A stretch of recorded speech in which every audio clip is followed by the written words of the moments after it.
Chemical coordination. ठीक आहे.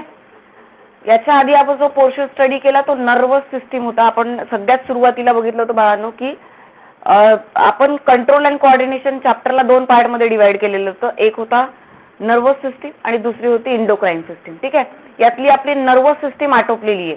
बाकीचा जो पोर्शन आहे तुमचा डिलीटेड पोर्शन आहे. ठीक आहे. नर्वस सिस्टीम आपली आटोपलेली आहे. आता आपण बघणार आहोत इंडोक्राइन सिस्टीम. नर्वस सिस्टीम मध्ये कोणाला काही प्रॉब्लेम आहे का? नर्वस सिस्टीम मध्ये कोणाला काही प्रॉब्लेम आहे का? असेल तर आता आपण क्लिअर करून घेऊ, अदरवाइज पुढे जाऊ. सांगा. क्लिअर आहे नर्वस सिस्टीम सगळ्यांना?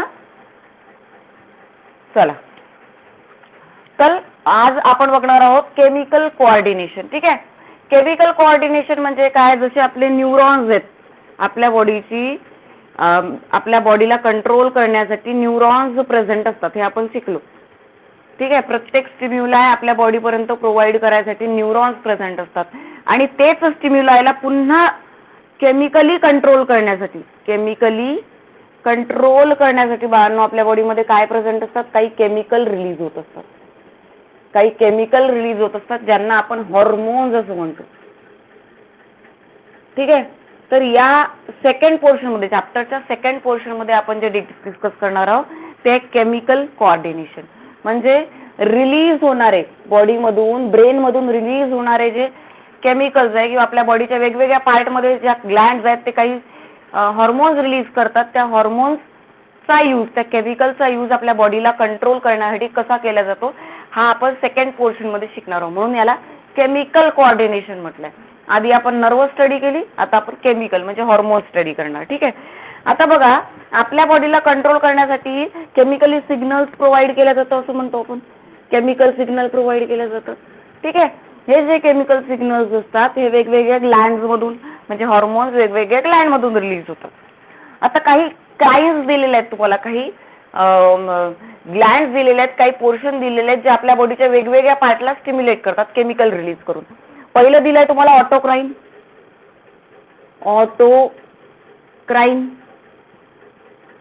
दुसरं दिलंय तुम्हाला पॅराक्राइन. तिसरं दिलंय तुम्हाला इंडोक्राइन.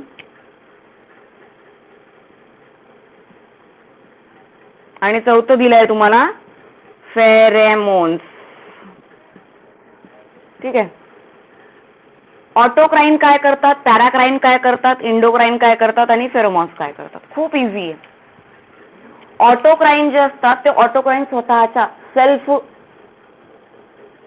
सेल्सला स्टिम्युलेट करतात. फॉर एक्झाम्पल, जर हार्मोन थायरॉइड ग्लँड मधून रिलीज होत असेल तर ते थायरॉइड ग्लँड मध्ये रिलीज असणारे स्वतःचे जे सेल आहेत त्यालाच ऍक्टिव्हेट करतील. म्हणून असं म्हटलं जातं की ऑटोक्राइन्स जे आहेत ते काय केलं जातं? सेलला स्टिम्युलेट करतात. पॅराक्राइन्स म्हणजे काय? स्टिम्युलेट, सिग्नल देतात केमिकल. स्टिम्युलेट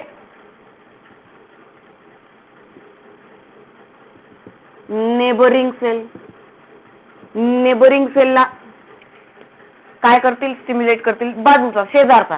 पहिल्याने काय केलं? स्वतःलाच ऍक्टिव्हेट केलं. मी माझ्यापुरतं जेवण बनवलं आणि मी माझंच बघणार, मला बाजूवाल्याचं घेणं देणं नाही. हे ऑटोक्राइन्स करतात. पॅराक्राइन्स काय करतात की बाबा मी बनवलंय, चल बाजूवाला शेजारी उपाशी आहे आपला, तर त्या शेजाऱ्याला ऍक्टिव्हेट करण्याचं काम कोणाचं आहे रे? पॅराक्राइन्सचं आहे. इंडोक्राइन काय करतात? स्टिम्युलेट डिस्टिंक्ट सेल म्हणजे काय? जे लॉंग डिस्टन्सवर प्रेझेंट असणारे आहेत. लॉंग डिस्टन्सवर प्रेझेंट असणारे म्हणजे यांनी काय केलं? स्वतःला ऍक्टिव्हेट केलं. जिथून रिलीज झाला स्वतःच्या सेलला ऍक्टिव्हेट केलं. यांनी काय केलं? शेजाऱ्याला ऍक्टिव्हेट केलं. शेजारचे आपले जे सेल असतात त्या सेलला ऍक्टिव्हेट केलं. म्हणजे फॉर एक्झाम्पल थायरॉइड ग्लँड मधून जर हार्मोन रिलीज करत आहे तर ते हार्मोन्स काय केलं जाईल? आपल्या आजूबाजूचे जे शेजारी म्हणजे सेल आहेत त्यांना ऍक्टिव्हेट करतील. इंडोक्राइन काय करतात बाळांनो? जे लांब अंतरावर, आता एक सेल दुसऱ्या सेलच्या जवळच असेल असं आहे का? आपली अख्खी बॉडी बनलेली आहे सेलनी. मग प्रत्येक सेल एकमेकांजवळ असेल असं नाहीये, खूप काही लांब डिस्टन्सवर प्रेझेंट आहे. तर जे लॉंग डिस्टन्सवर प्रेझेंट असणारे सेल्स आहेत त्यांना इंडोक्राइन ऍक्टिव्हेट करतात. आणि फेरोमॉन्स काय करतात? Pheromones stimulate other organism. Stimulate other ऑर्गॅनिझमचा अर्थ काय की स्टिम्युलेट हे जे केमिकल सिग्नल्स आहेत, हे जे केमिकल सिग्नल आहे, हे केमिकल स्वतःच्या बॉडीमधून रिलीज होणारे काही जे हार्मोन्स आहे ते हार्मोन्स दुसऱ्या ऑर्गॅनिझमला ऍक्टिव्हेट करतात. आता तुम्हाला हा प्रश्न पडला असेल की हे तर आपल्या बॉडीमध्ये प्रेझेंट आहे, चला यार याला आपण बिलीव्ह करून टाकू की हे आपल्या बॉडीला कंट्रोल करतील, वेगवेगळ्या पार्टला हेल्प करतील झोपेतून उठवायसाठी. पण हा काय करणार फेरोमॉन्स? फेरोमॉन्स दुसऱ्या बॉडीला स्टिम्युलेट अदर ऑर्गॅनिझम म्हणतोय ना, म्हणजे आपल्या बॉडीमध्ये प्रेझेंट आहे आणि स्टिम्युलेट दुसऱ्या ऑर्गॅनिझमला करणार. हे कसं असतं माहितीये का की जे ॲनिमल्स असतात, जे ॲनिमल्स असतात फॉरेस्टमध्ये राहणारे, यांचा जेव्हा रिप्रोडक्शनची वेळ येते, हे जेव्हा रिप्रोडक्टिव्हली मॅच्युअर होतात तेव्हा ते आपल्या बॉडीमधून फेरोमॉन्स म्हणजे काही सिग्नल्स रिलीज करतात आणि ते सिग्नल्स त्या फिमेलच्या बॉडीमध्ये रिलीज होणारे जे सिग्नल्स आहे फेरोमॉन्स, केमिकल सिग्नल्स आहे, काही विशिष्ट प्रकारचा वास किंवा काही विशिष्ट प्रकारचे साऊंड असतात जे फिमेल रिलीज करते तिची मॅच्युरिटी झाल्यानंतर. आणि जंगलामध्ये कुठेही मेल असेल प्रेझेंट तर त्या मेल्सला ते फेरोमॉन्स, ते सिग्नल्स पोचतात की बाबा मॅच्युरिटी टाइम झालेली आहे, रिप्रोडक्टिव्ह वेळ आलेली आहे आणि हा मीटिंग टाइम आहे. ओके, तर त्यावेळेस हे जे केमिकल सिग्नल्स आहेत हे काय केलं जातं रे, दुसऱ्या ऑर्गॅनिझमला अट्रॅक्ट करण्यासाठी, स्टिम्युलेट करण्यासाठी प्रोव्हाइड केल्या जातात बॉडीमधून, स्वतःच्या बॉडीमधून.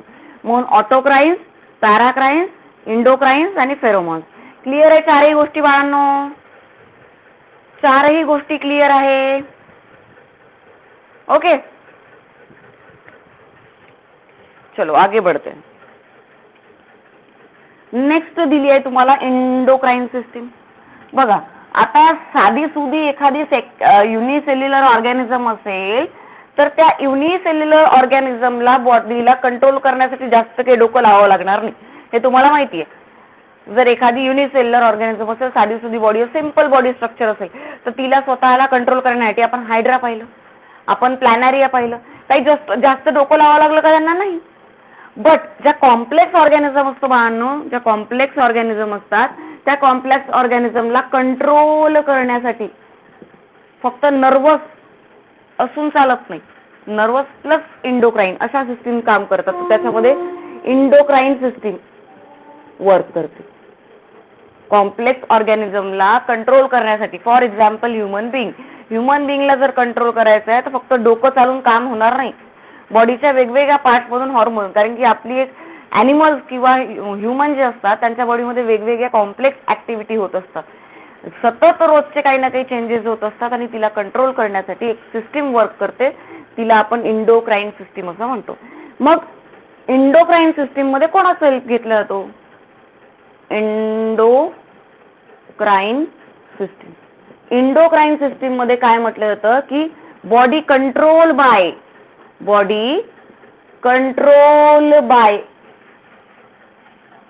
केमिकल्स.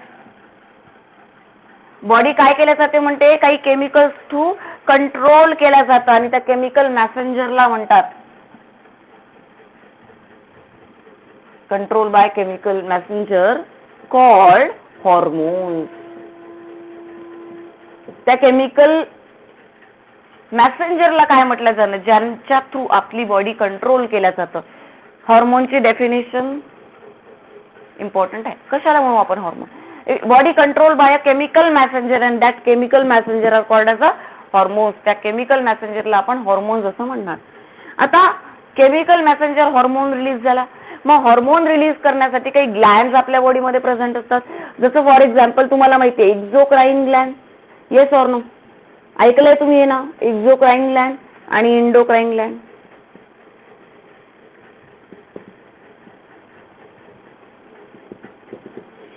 एक्झोक्राईन ग्लँड आणि इंडोक्राईन ग्लँड.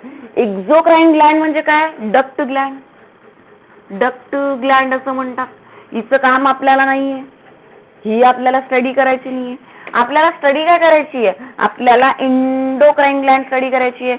आणि इंडोक्राईन ग्लँडला काय म्हणतात बाळांनो? Ductless Gland. काय म्हणतात? Ductless Gland. म्हणजे इथे सिक्रिशन प्रोव्हाइड करण्यासाठी बॉडीमध्ये, फॉर एक्झाम्पल माझ्या ब्रेनमध्ये पिट्युटरी ग्लँड प्रेझेंट आहे आणि पिट्युटरी ग्लँड ही इंडोक्राईन ग्लँड आहे. म्हणजे तो काय आहे रे, सरळ सरळ एक नड आहे. ठीक आहे, उलटा काढला का रे मी? जाऊ दे. इंडोक्राईन ग्लँड काय आहेत? नळ आहे. ज्याच्यामध्ये आपण पाईप लावलेला नाहीये. जर आपण पाईप लावला आणि एखाद्या पॉटला पाणी दिलं, आपण पाईप लावला आणि एखाद्या पॉटला जर पाणी दिलं तर हे झालं डक्ट ग्लँड. पण आपण काय केलं, आपण फक्त नळ ओपन केला. आपण फक्त नळ ओपन केला. नळ म्हणजे काय, एंडोक्राइन ग्लँड. नळ ओपन केला आणि पाणी चाललंय. पाणी म्हणजे काय, हॉर्मोन्स. पाणी म्हणजे काय, हॉर्मोन्स. मग हे सगळे हॉर्मोन्स कुठे चालले, directly in the blood stream. Directly आपल्या ब्लड मध्ये एंटर होत आहे. डक्ट ग्लँड म्हणजे एक्झोक्राइन ग्लँड थ्रू काय होणार, एक पाईप असणार. एक्झो म्हणजे पाईप, एक पाईप मधून हॉर्मोन आपल्या जागेवर जाणार. मग आता एखादी गोष्ट पाईप मधून चालली आहे तर ते दुसऱ्याच्या बॉडी पोर्शन पर्यंत पोहोचणार का. मी कुंडीत पाईप लावला तर कुंडीतच जाणार की नाही रे पाणी, हो की नाही. जर मी पाईप कुंडीमध्ये लावला, पॉट मध्ये लावला तर पाणी पण कुंडीमध्ये जाणार, राईट. म्हणजे काय की एका पर्टिक्युलर ठिकाणी गेलं. बट इंडोक्राइन काय असतं, एक खुला नळ आहे, ओपन करून दिला, टॅप ओपन करून दिला, चाललाय फ्लो. त्या फ्लोला माहित नाही कुठे जायचंय. तो फ्लो कुठे जाणार, डिरेक्टली ब्लड मध्ये. तो फ्लो कुठे जाणार, डिरेक्टली ब्लड मध्ये. तर इंडोक्राइन ग्लँड मधून, डक्टलेस ग्लँड मधून रिलीज होणारे जे हॉर्मोन्स आहे ते डिरेक्टली कुठे एंटर करतात बाळांनो, डिरेक्टली कुठे एंटर करतात, yes, directly enter into the blood. काय केलं जाणार, डायरेक्टली ब्लड मध्ये एंटर केल्या जाणार. म्हणजे असं नाहीये की इकडे तिकडे आपण त्याला एखाद्या पर्टिक्युलर टार्गेट ऑर्गन पर्यंत पोहोचवायचं. आता ब्लड मध्ये गेल्यावर तो आपापल्या जिथे जिथे जायचा तिथे तिथे तो स्प्रेड होणार. ठीक आहे. त्याच्यानंतर काय म्हटलेलं आहे की आपल्याला वेगवेगळ्या स्पेसिफिक ऍक्टिव्हिटी कॅरी करण्यासाठी हे हार्मोनची गरज कशासाठी असते. एक तर तुम्हाला माहिती आहे ग्रोथ घडवून आणण्यासाठी बॉडीमध्ये, ग्रोथ अँड डेव्हलपमेंट. ग्रोथ म्हणजे काय रे, आपण जन्म घेतला, जन्मानंतर जन्मापासनं आईच्या स्टमक मध्ये जेव्हा प्लासेंटा मध्ये आपण असतो तेव्हा एक लिक्विड फॉर्म मध्ये असतो झायगोट. त्याच्यानंतर आपली डेव्हलपमेंट होते, ती झाली डेव्हलपमेंट. झायगोटचं कन्व्हर्शन एम्ब्रिओ मध्ये झालं, एक बेबी तयार झाला, त्याला आपण म्हणू डेव्हलपमेंट. ग्रोथ म्हणजे काय की आपले हातपाय वाढले ना, आपण जसे लहानपणी होतो तसे जात आहोत का, नाही. म्हणजे आपले हात पाय डोकं बॉडी सगळ्यांमध्ये ग्रोथ आणि डेव्हलपमेंट झाली. मग हे सगळं घडवून आणलं कोणी, हे सगळं कोणी घडवून आणलं. तर हे सगळं घडवून आणण्यासाठी कोण प्रेझेंट होत्या रे तिथे, इंडोक्राइन ग्लँड प्रेझेंट होत्या. आणि त्या इंडोक्राइन ग्लँडच्या हेल्पनी बाळांनो काय झालं, वेगवेगळे हॉर्मोन्स रिलीज झाले. इंडोक्राइन ग्लँडचं काम आहे हॉर्मोन्स रिलीज करणं. आणि या हॉर्मोन्सनी काय केलं, ग्रोथ आणि डेव्हलपमेंट बॉडीमध्ये क्रिएट केली. ठीक आहे. या सगळ्या गोष्टीचं कनेक्शन आहे रिलेटेड टू हॉर्मोन्स, कारण की आपल्याला पुढे सगळे हॉर्मोन्सच डिस्कस करायचे आहेत. क्लिअर आहे इतकी गोष्ट, येस ऑर नो, क्लिअर आहे बाळांनो, सगळ्यांना क्लिअर आहे. चला आता बघा हॉर्मोनचं काम काय आहे. हॉर्मोनच्या प्रॉपर्टीज बघणार आहोत आपण. Properties of hormone. काय फायदा आहे रे हॉर्मोनचा, आहे का काही, उगाच प्रेझेंट आहेत आपल्या बॉडीमध्ये.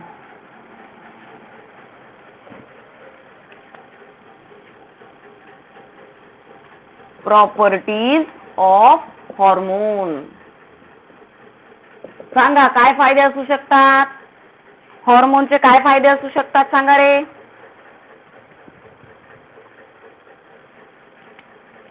आहेत का काही फायदे, मला सांगा. पिट्युटरी ग्लँड आहे, थायरॉइड ग्लँड आहे, ॲड्रेनल ग्लँड आहे, पिनियल ग्लँड आहे, बरेच ग्लँड आपल्या बॉडीमध्ये प्रेझेंट आहेत.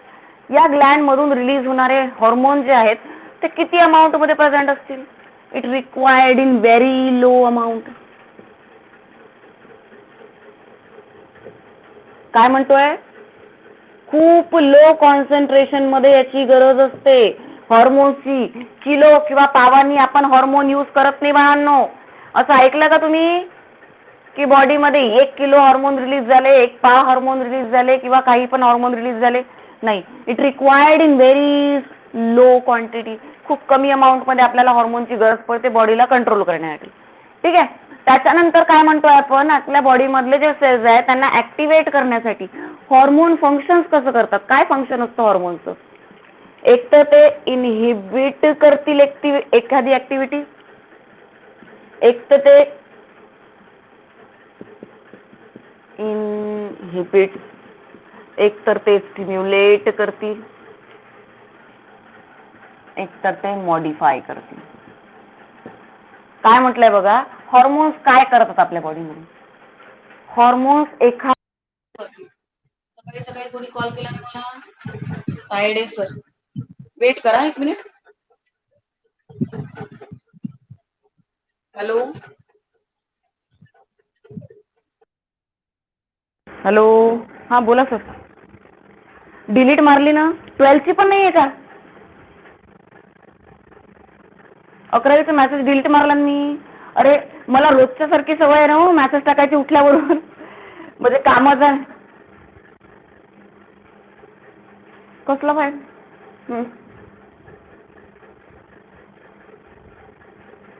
नाही नाही, जसं मी टाकला तसं सेकंदातच डिलीट केला, कारण की मला रोजची सवय झाली मेसेज टाकायची त्यांना.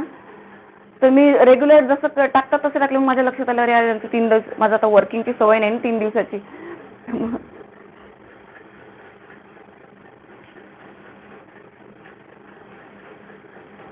नाही ना, मी डिलीट केलं ना त्यांना. काय डिलीट फॉर एव्हरीवन कसं करावं लागतं.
हॅलो, आवाज येतोय.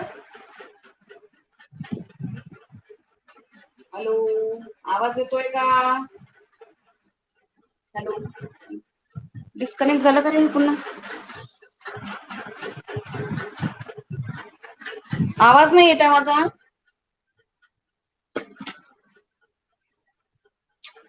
हे असंच होतं रोज. आता येतोय आवाज. हॅलो, फॅन बंद करावा लागेल, गरमी शिकवावं लागेल तुम्हाला आता मला. आधीच मला खूप गरमी होते, त्याच्यात फॅन बंद करून शिकवणं म्हणजे तारेवरची कसरत आहे माझ्यासाठी. ओके, आता जाऊ दे. कुठे होतो आपण. डिस्ट्रॅक्ट झाला तर मला जाऊ दे. हॉर्मोन्स काय करतात. हॉर्मोन्स इनहिबिट, स्टिम्युलेट और मॉडिफाय. इनहिबिट, स्टिम्युलाय और मॉडिफाईड. ओके, काय म्हणतोय आपण की हॉर्मोन्स आपल्या बॉडीमध्ये जे रिलीज होतात ते कशासाठी, काय काम असतं हॉर्मोनचं, की एखादी ऍक्टिव्हिटी सुरू करणे. म्हणजे फॉर एक्झाम्पल आपल्या बॉडीमध्ये थायरॉइड ग्लॅन्ड मधून काही हॉर्मोन रिलीज होतात, आपल्या बॉडीमध्ये पिट्युटरी ग्लॅन्ड मधून काही हॉर्मोन रिलीज होतात. आता पिट्युटरी ग्लॅन्ड मधून रिलीज होणारे जे हॉर्मोन्स आहे बाळांनो, ते हॉर्मोन्स काय करतील रे.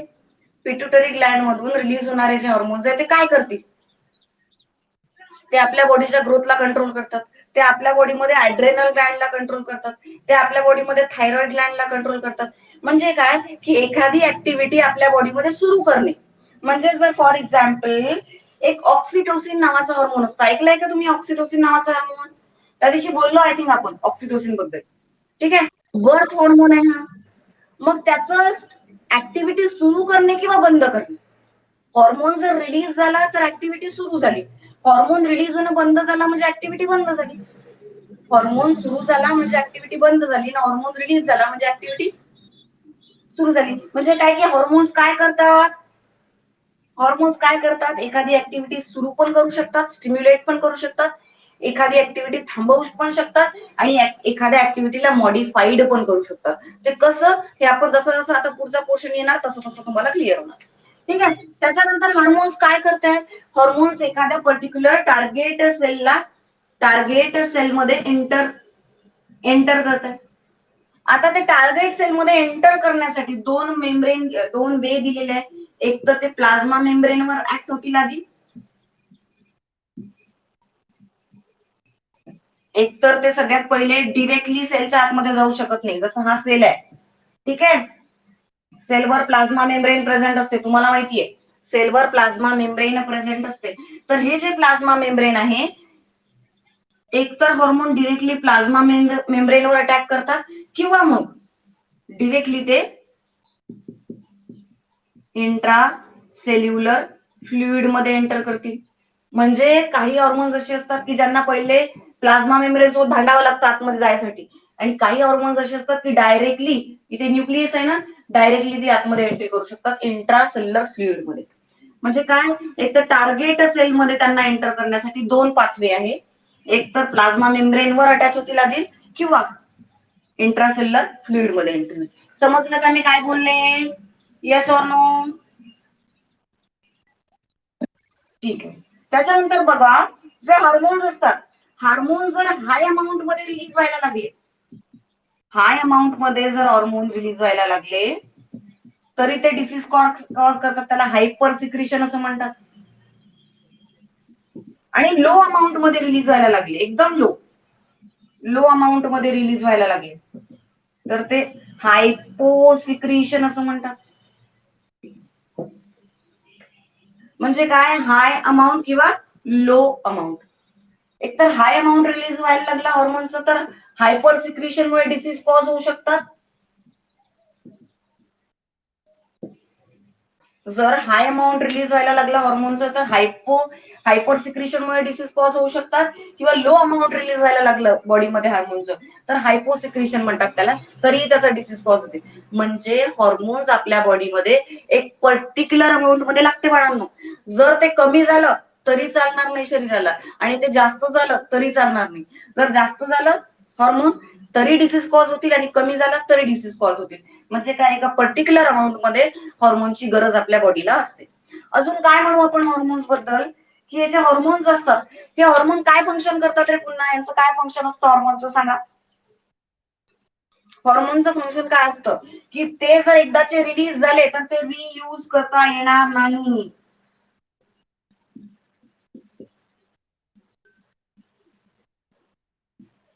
किंवा रियूज करता येणार नाही.